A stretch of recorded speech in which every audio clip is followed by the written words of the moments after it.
Welcome to the first episode of the Positive Psychology Journey podcast, where we empower personal growth through the application of positive psychology in life, business, and sports. I'm your host, Voicu Mihnea Simondan, a Beijing-based Romanian psychology teacher on a journey of self-empowerment, taking the plunge down the rabbit hole in search of an upgraded lifestyle through the practice of positive psychology. I am joined today by Dr. Dan Guerra, a psychologist and psychotherapist based in New York with over 18 years experience in helping clients increase their wellness and mental health. Apart from his private practice, Dr. Guerra is also a mindfulness meditation teacher, an educator, an executive coach, a playback theater actor, an author, and a public speaker. Thank you so much for taking the time to join me today here on this podcast. You're very welcome, Voicu. Thank you so much for having me. I'm honored to be here. And I'm very excited to have this conversation together with you, although you are 12 hours ahead of Beijing time. And I think it's amazing that we can connect today like this. It is amazing. It's a little bit late for you over there. 8 p.m., it's okay. Okay, good. So to begin with, I want to ask you, what is positive psychology to you and how do you translate that to your clients? It's a good question. Positive psychology to me is really based on the idea that there is really much more right with us than there is wrong. So positive psychology says, let's find out what your strengths are and what's working well for you, and enhance and emphasize and refine those things. So positive psychology is facilitative rather than prescriptive.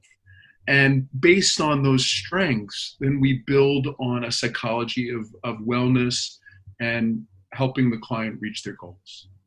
So I suppose in your practice, you focus a lot on building strength. But my question is, why do you think people focus so much on their weaknesses as opposed to their strengths? And when we make them aware that strengths are more important, how can one build upon his or her own strengths to improve their well-being?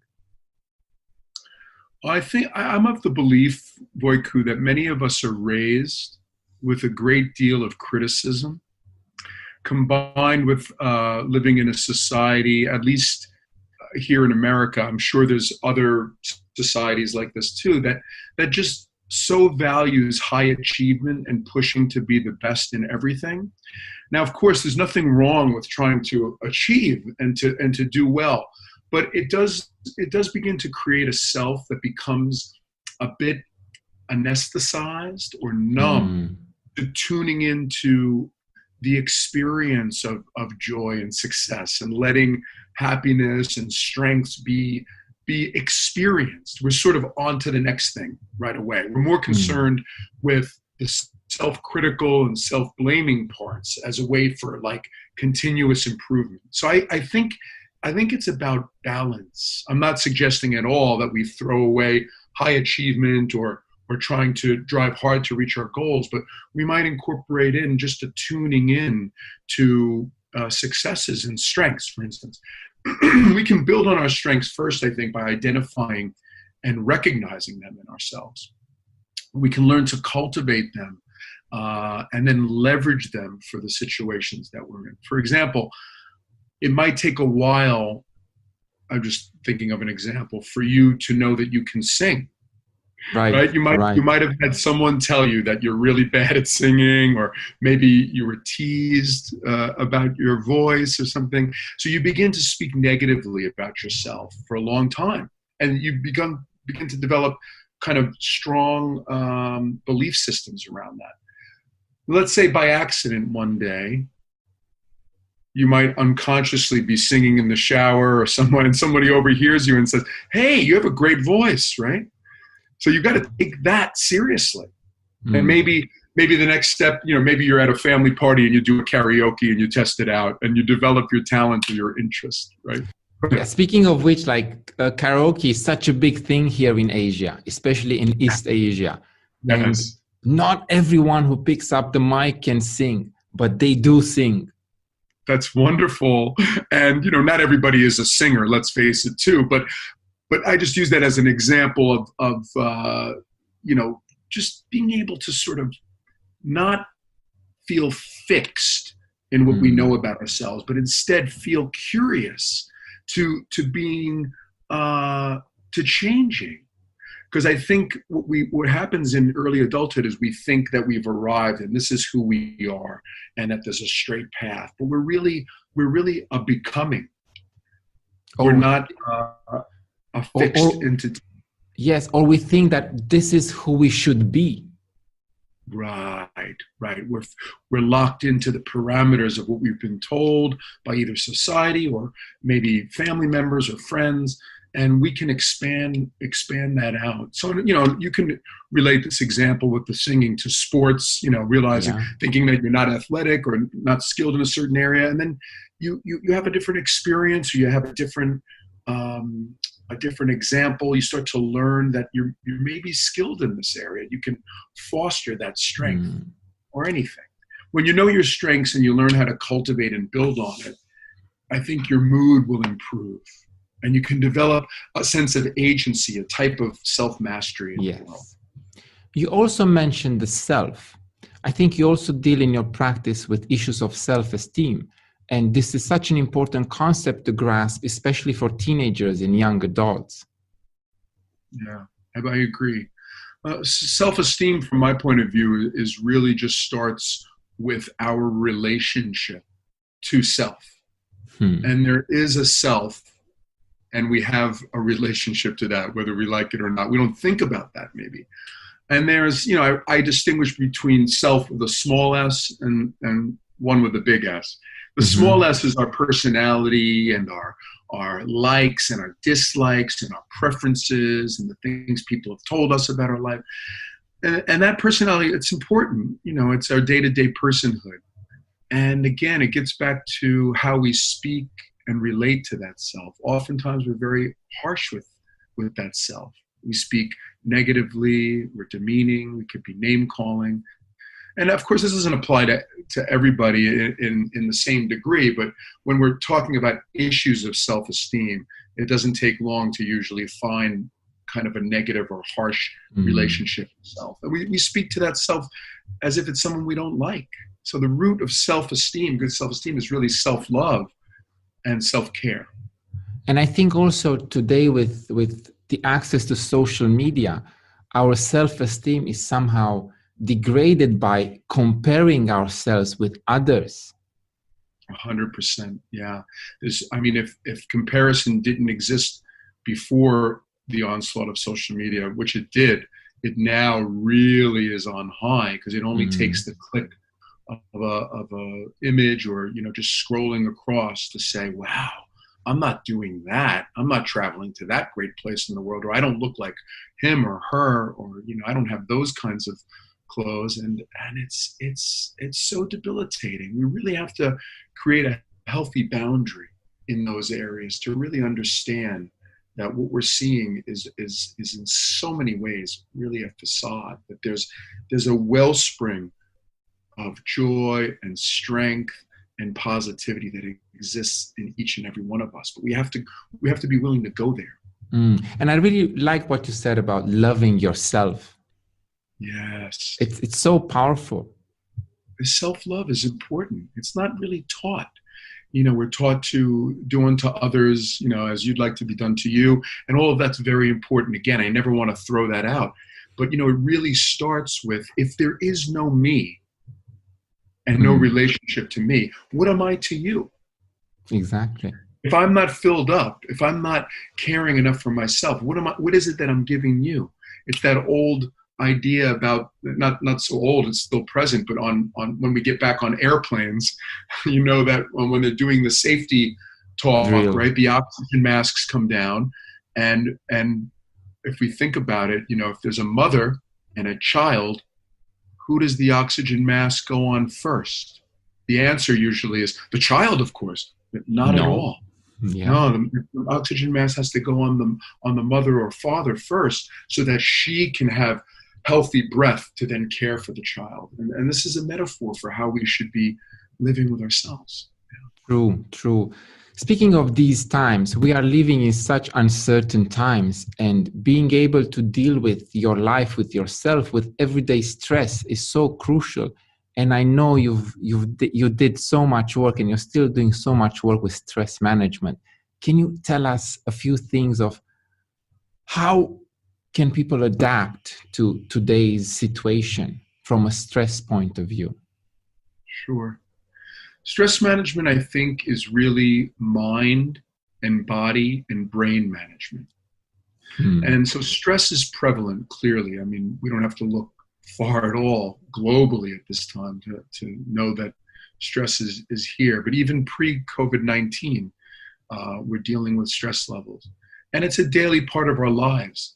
It's important to mention that not all stress is bad. It's actually very necessary. Yeah, and it's adaptive. So this idea of getting rid of stress is just nonsense. We need it. I mean, it's very adaptive. But unmanaged stress becomes distress, right?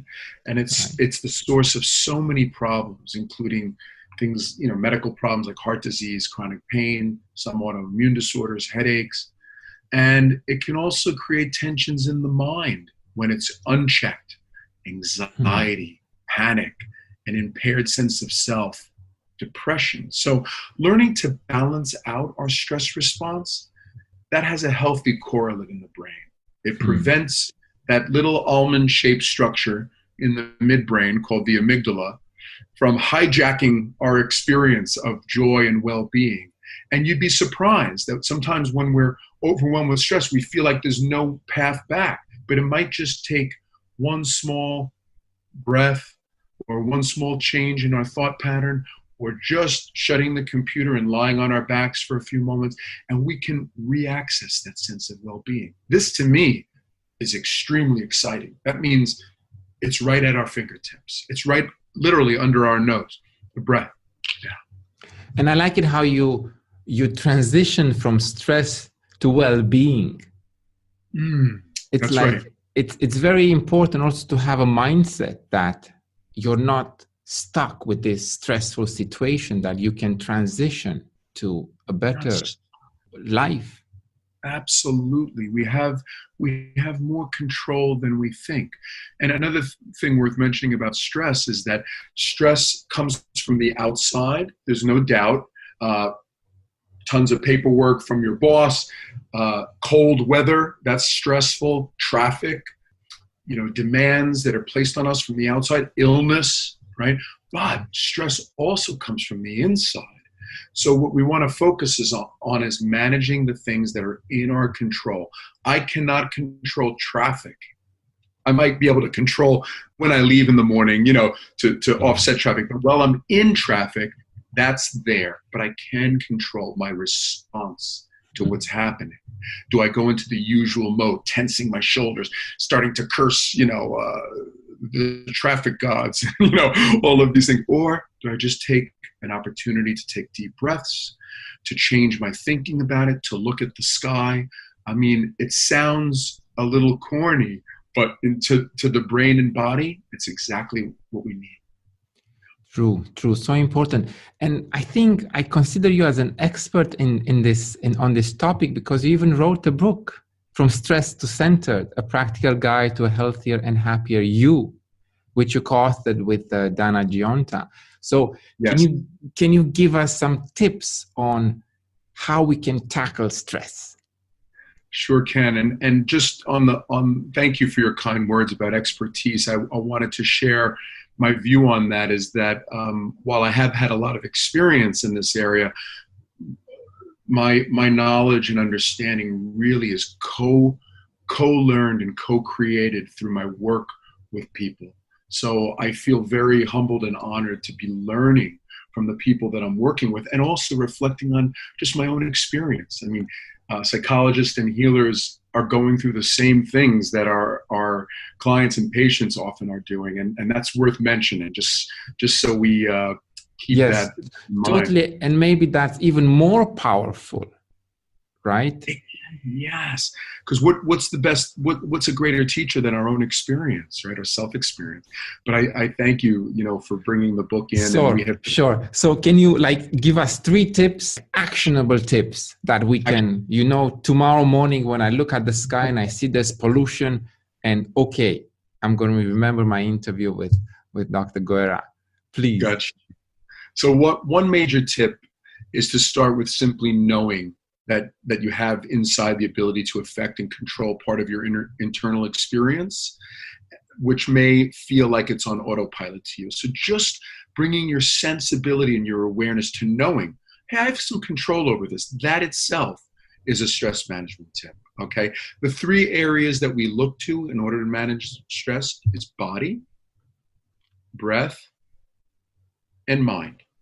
So one example of something that you can do to impact bodily tension and stress, it's a great technique. It's called progressive muscle relaxation, PMR. It's based on the concept that an anxious mind cannot live in a relaxed body.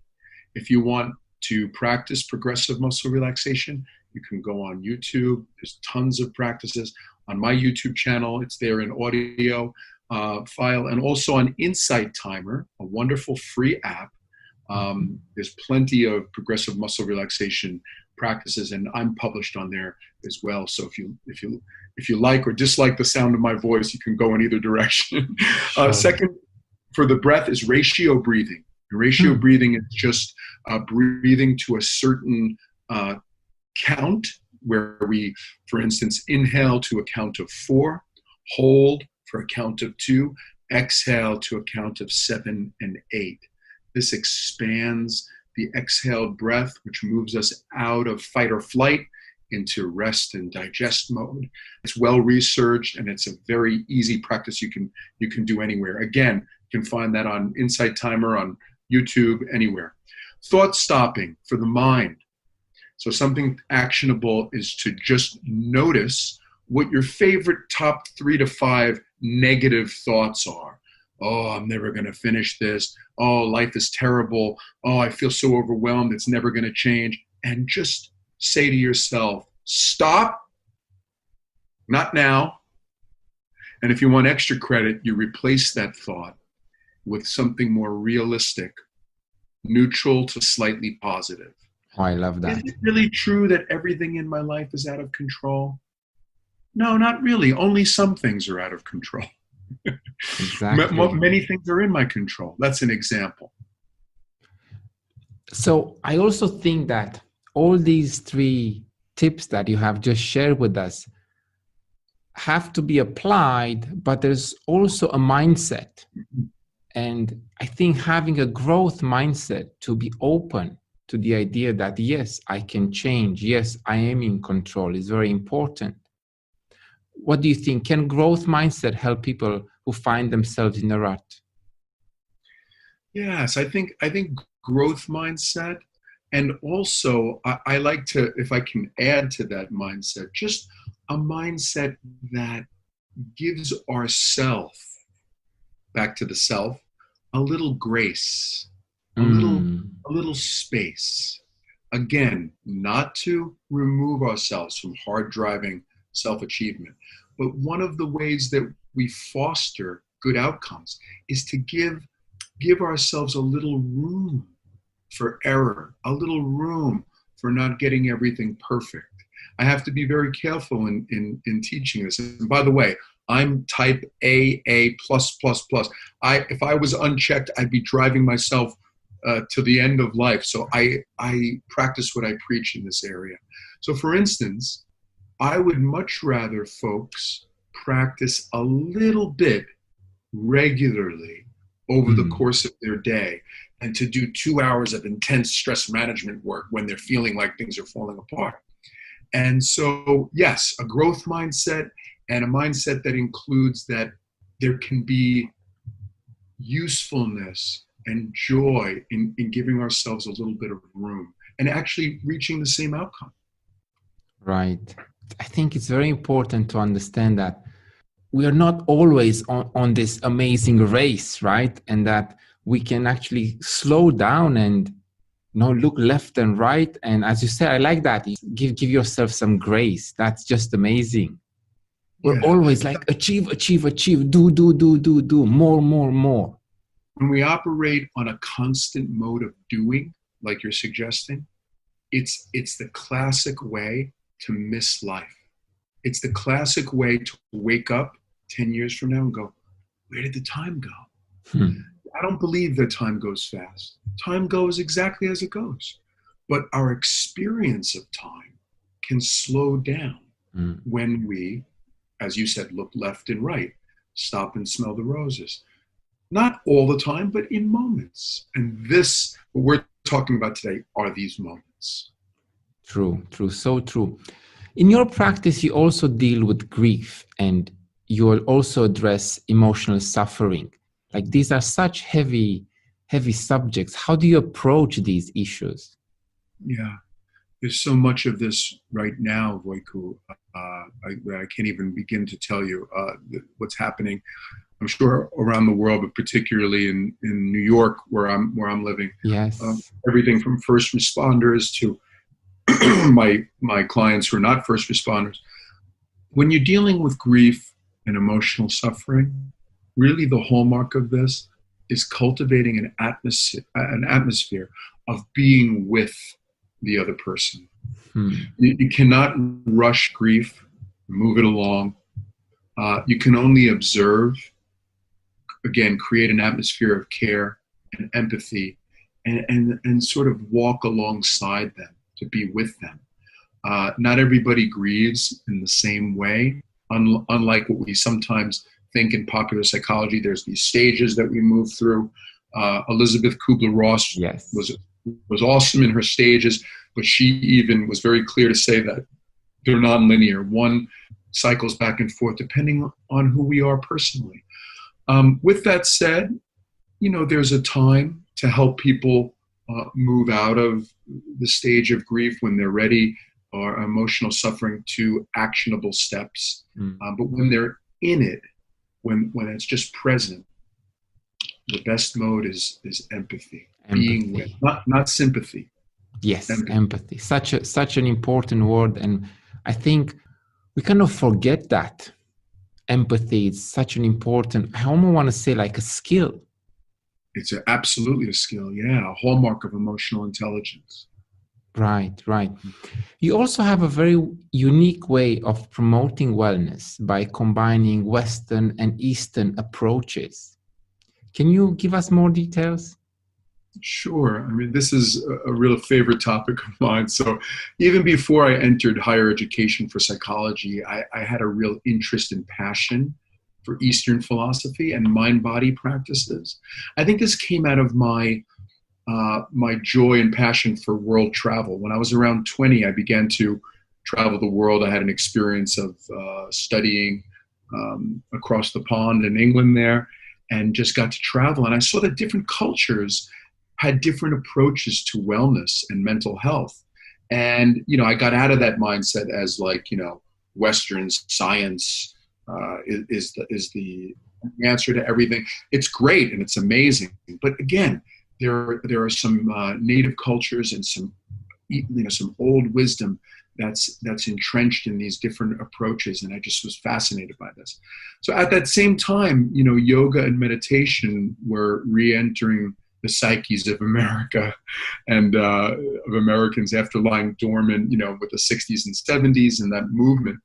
And I had the incredible opportunity to study the deeper dimensions of yoga, not just talking about body classes, make the body look good, but the deeper dimension, with a highly trained teacher and yogini named Guerra Anjali, who was from Calcutta. And I started to see the impact that those practices had on my own mind, body, brain.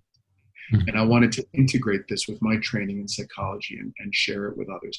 After grad school, I did another trip around the world just with my backpack and went even further into, Asia and some of those places, and just really strengthened those practices and learning. And I had the opportunity to teach yoga in many countries around the world. It was great. Since you mentioned yoga, what are some of the benefits? Maybe it's kind of obvious. Everyone says yoga is so important, it's so good for you.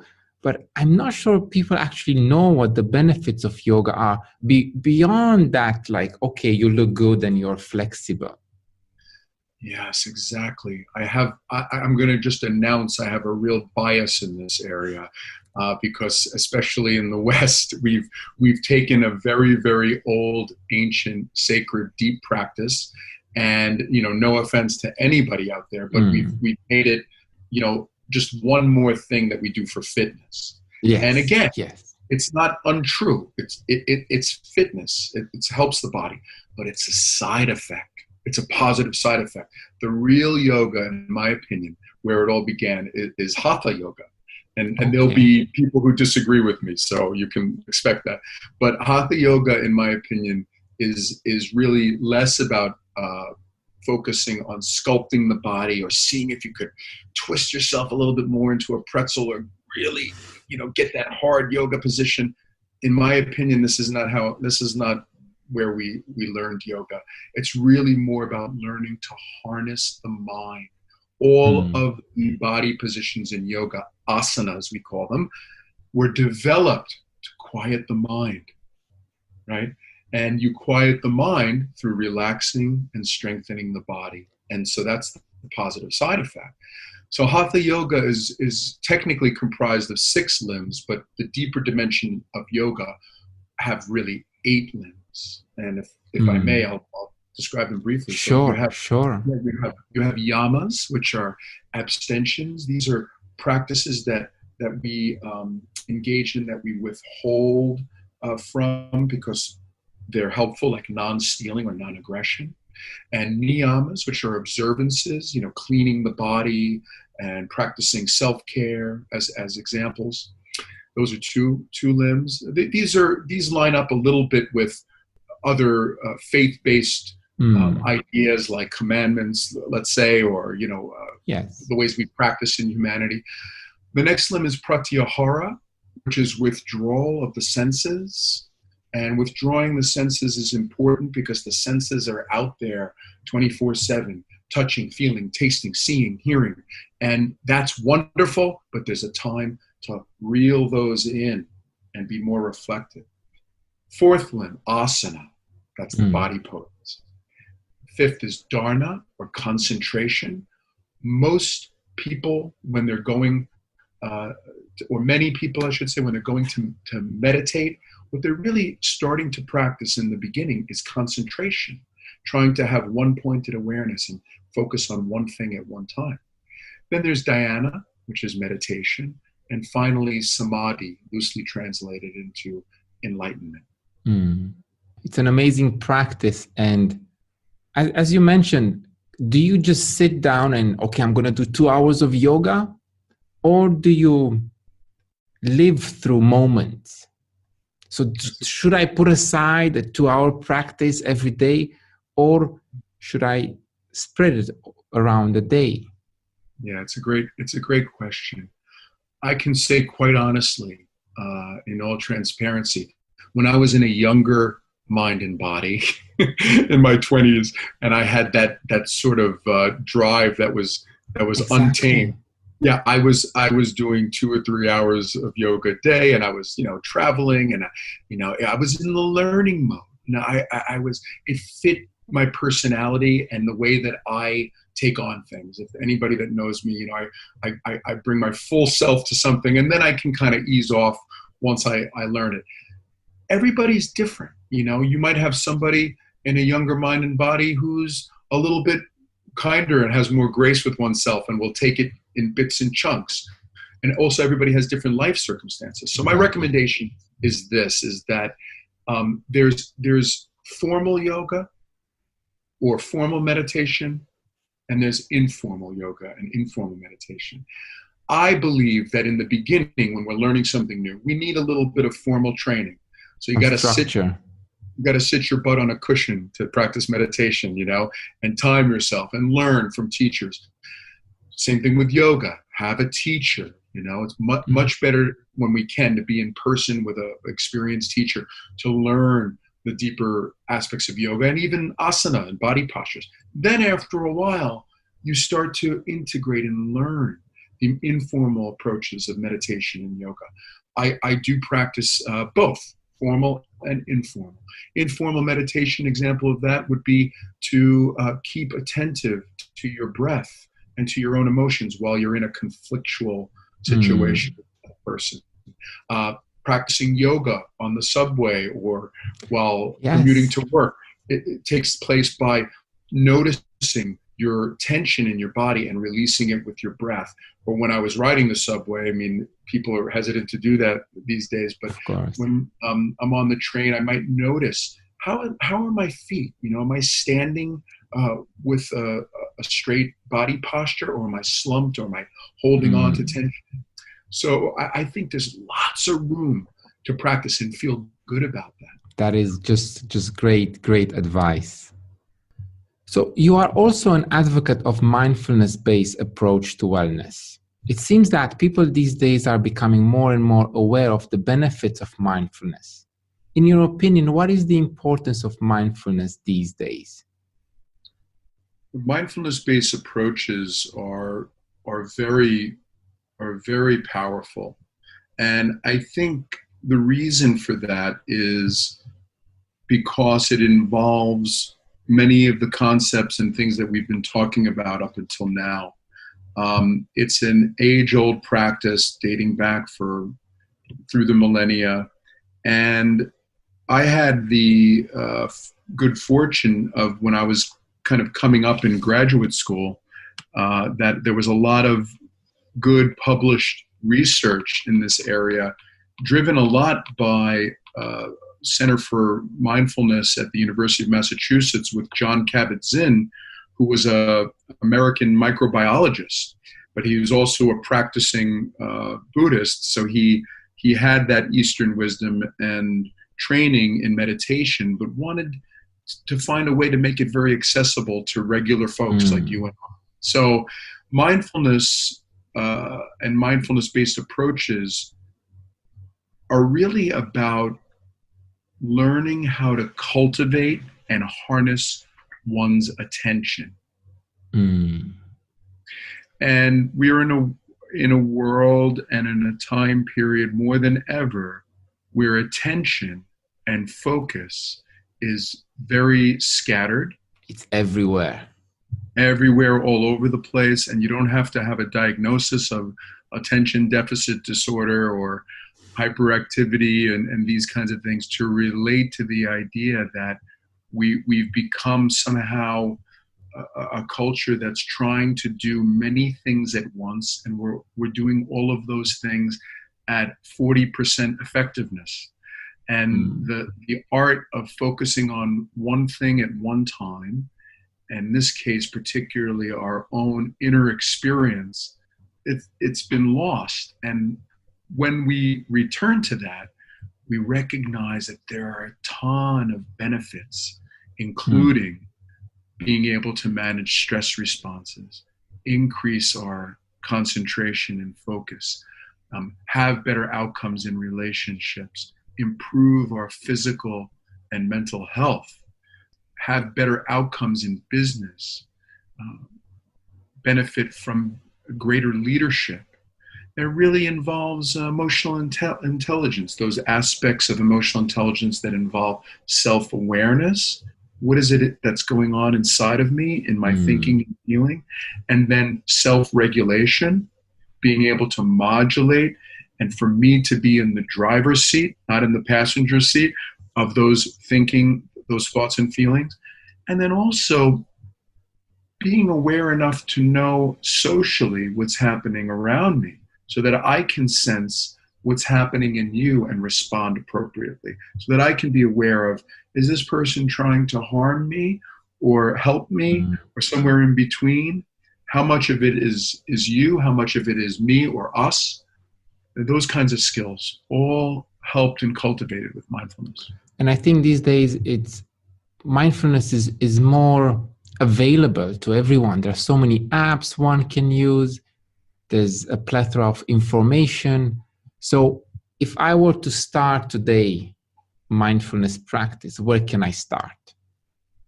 Well, it happens in the same way as some of these other practices, to just find a good teacher.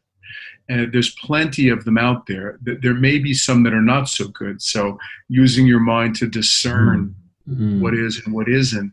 And there is no better teacher than self-experience. So you will start the practice of mindfulness by beginning to trust your own inner experience about the relationship you have with the teacher, whether that teacher's on Zoom or YouTube or in person. Wherever possible, I always believe in person is better, but we're living in strange times. And yeah, just start by doing a little bit of reading, a little bit of searching out, understanding. I love John Kabat-Zinn's books. They're accessible to the everyday person. One great place to start is Wherever You Go, There You Are. Fantastic book with 3-page chapters that you can kind of skip around in, and you can start to begin to understand where mindful approaches are. And then after that, you have to sit and do the practice. And again, there's so many different types of teaching out there. I have my own form that's more related to mindful-based stress awareness, but there's so many types of mindfulness trainings out there. Earlier on today, you mentioned the mind-body connection. And I think you see a connection between mind-body and physical illness. How so? There was a time, I believe, when humans were very much interested in their higher order thinking and rationality. The age of rationalism, enlightenment. And I think we got stuck there a bit. So that age was very important, but we got so obsessed with it to the point of ignoring the wisdom of our body and our emotions. So it's that old Cartesian adage of, I think, therefore I am. So I would revise that today to say, I think, I feel, I sense, I listen, therefore I am. We've understood that all these things are equally important. So it's got us off track a bit with respect to our own body awareness and well-being. So the mind and body are so intricately related that I think it's more useful to characterize our experience as mind, body, brain, almost like one word to capture it. Maybe we'll come up with a new word to capture that.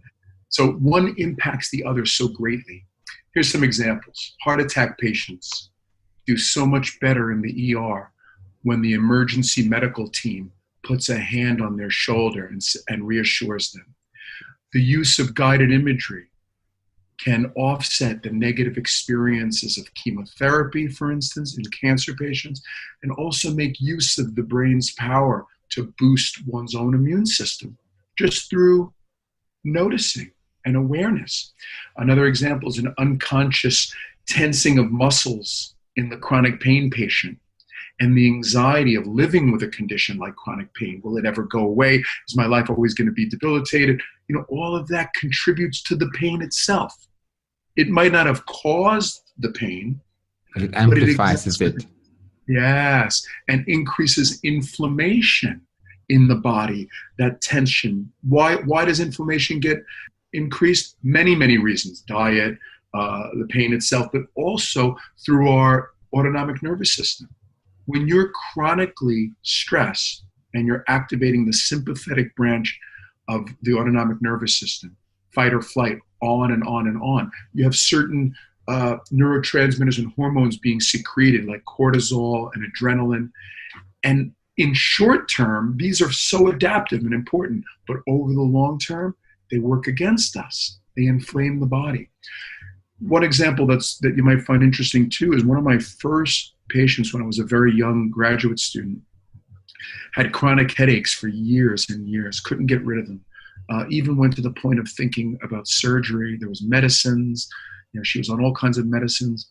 Finally, the doctors got so fed up. They said, go see a psychologist. This must be, something that's psychologically related. Well, in a sense, they were right. It was unfortunate that the way they delivered it because it felt like she was to blame, which she wasn't. But when we looked into her life, we realized that when she had headaches, that was the one time in her life where the family started to show her attention and love and care. Okay. Just happened to be that way in her family. She was responsible for everything. She worked full time, cooking, cleaning. The husband expected dinner on the table. Just happened to be that way. But when she had a headache, somehow everybody chilled out and started to turn their attention to her. So she was in an incredible dilemma. I give up my headaches. Now, this isn't conscious, right? But I release and give up my headaches, and I lose this very, very important emotional need in my life. Or I keep these headaches, which I can't stand. I mean, it's really debilitating, but at least I get some.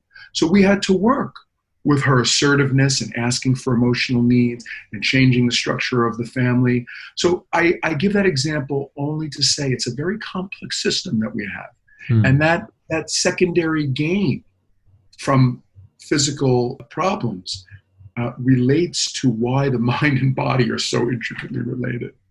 So true, so true.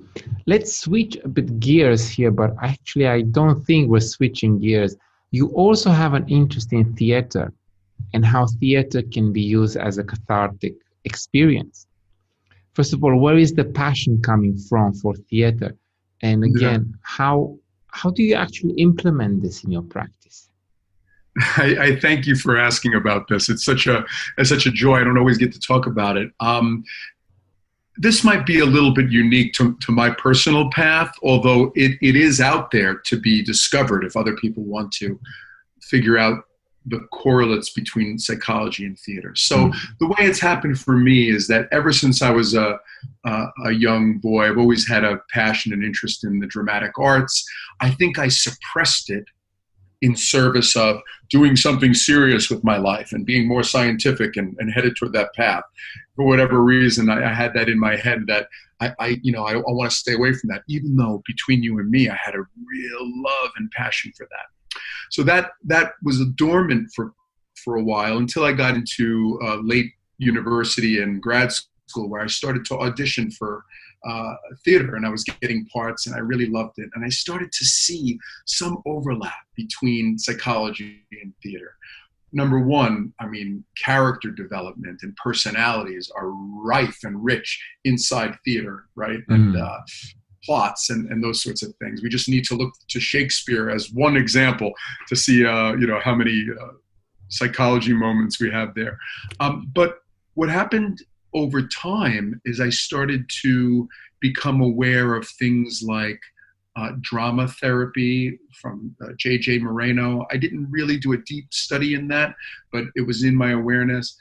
And then somewhere about 10 or 11 years ago, I had been doing little bits of theater here and there, did some voiceover work, but I opened up Backstage Magazine, which is a magazine for actors to see what auditions are going on in the city. And there was this advertisement for playback theater performance. I had never heard of playback theater. Well, I went for the audition, and I've now been a member for 10 years, and we perform. Wow. We perform in different parts of the world, actually, but mostly in New York City area. And playback theater is a form of theater that plays back the audience member's story or experience. So it's interactive theater. Usually you go to a theater, you sit passively, you watch the performers, you clap at the end. But in playback theater, you have a conductor or an MC that interacts with the audience, and it's usually weaved around a social justice theme.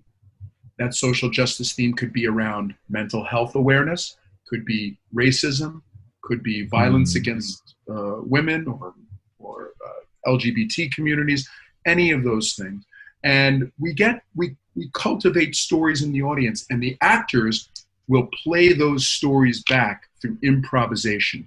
No rehearsals, no script, just listening and performing. So we're trained in improv, we're trained in listening, empathy, validation, and we have a musician too, world-class musician from Russia, who is also an improv performer, and he improvs the music. Sometimes we'll sing the story or we'll act it out. And that's how the passion got into practice. And All it right. is related to psychology. Yes, totally. It's amazing how the arts, music, painting can play such a big role in therapy. Yes, absolutely. There's that as well too. That playback theater is only one form of this. Clearly, there's so many other forms where, as you mentioned, that relate so much because it relates to our emotions, our passions, our inner self. It's self with a big S, if you will. Yes. I think I kind of see a trend in this discussion, and as we approach the end of our interview, I think we mentioned some very important words here: self, empathy, mind, body, meditation, breathing, which I think are very important concepts that we don't have to master today, but we can start thinking about them and putting them into practice little by little, right? Absolutely. Yeah. Total All right. agreement. As you know, I'm also a psychology teacher at an international school here in Beijing.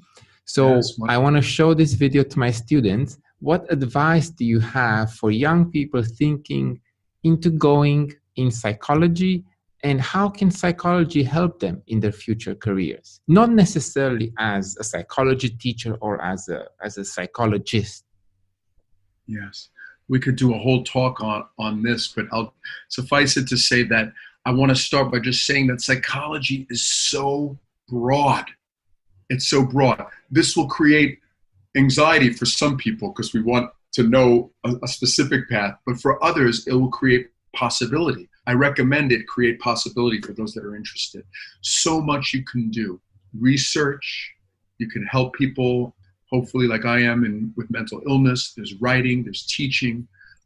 You can move psychology into business. This is another hat that I sometimes wear with executive coaching and helping people develop their leadership capabilities. Advertising. Yes, marketing. Marketing, human resources. If you think about it, psychology exists in almost everything because people exist in almost everything. And, to have those kinds of people skills are so important. Then there's all of the branches and side brands of psychology like neuropsychology, biopsychology, social psych, evolutionary psychology, animal psychology, personality development, child psych. So lots of opportunities. Another way that getting into the field can help if you're interested and aware enough is that you can start to use these concepts to know yourself and to practice your own mental health. It's not a surprise or it's not a secret that many therapists who have gone into the field have had some trauma themselves, some difficulties in their early childhood. There's, as you've alluded to before, there's nothing wrong with that if we're willing to be aware of it and to learn and leverage it to help others. Where it becomes a problem is if you think you're going to override your past difficulties by sort of learning something, becoming super expert at it, and then impart the wisdom down to others. That's why I've mentioned before that while I appreciate you recognizing my expertise, it's really a co-creation, and a humbleness and learning that on this spectrum of difficulties that we all have, we are on that spectrum, whether you're a healer or a very accomplished person. This is good news. This is good news because we can learn and grow. So my advice to your students is to really delve into your passion and let that lead you. You want to be going down a path that you believe is connected to your joy and something that you feel really good about. Not only necessarily what's popular or expected of you, what everyone else is doing. I mean, there might be some elements to that. We have to think about practical things. Can I get work? Can I make a living? But really, I believe wholeheartedly, and I've practiced this myself, and it's come to pass, that when you follow your passion and your drive and what you love and are excited about, everything else follows, and you have good mental health. This is a beautiful message, and I'm sure it will connect with my students. Lastly, I see a bookshelf behind you over there. Can you give me one title of a book in positive psychology, if possible? Because I am on a mission of making positive psychology as part of my life. And Awesome. I'm trying to understand how positive psychology can be implemented in everything that I do, from daily life to business to sports. So what is one book that you recommend for me to read, for our listeners, for our readers? Okay, I'm happy to recommend it. And the authors is one where I've struggled, as many do, with the name for so long. You may not struggle with the name based on where you're from. Well, let's see. The book is Flow, and the author is Mihai Csikszentmihalyi. Flow is an excellent book, one of my favorites, really teaching us how to drop in and cultivate that practice of learning how to be present and learning how to be in flow and in the zone as we reach our successes and our goals, and learning how to operate in unity with an integration with mind, body, and brain. Love that book. Beautiful. Thank you so much for recommendation. Thank you so much for your amazing tidbits of advice, and thank you so much for taking the time to be here on this very first podcast of my Positive Psychology Journey podcast, where we try to look at the positive side of things, at what's good with us, at what we're good at, as opposed to all the problems that exist around the world. Thank you so much once again. It's wonderful. And Voiku, thank you so much for having me. I wish you the best with the podcast, and it was a real pleasure to be here with you. I'd like to visit your class one day. It can be done in the future. I think right now we're all, bunking in for this situation that we're all in. That's true. But I'm thinking positively. Yes, I would really love to keep in touch with you, and one day we will meet. Thank you so much once again, and have a great day there in New York City. I'm going to get ready here for bedtime. There's 12 hours between us, but it was an amazing conversation. I'm very happy to have reached out to you, and I'm very grateful that you actually accepted the invitation. Thank you so much. You're quite welcome. Thank you so much. Goodbye. Bye-bye.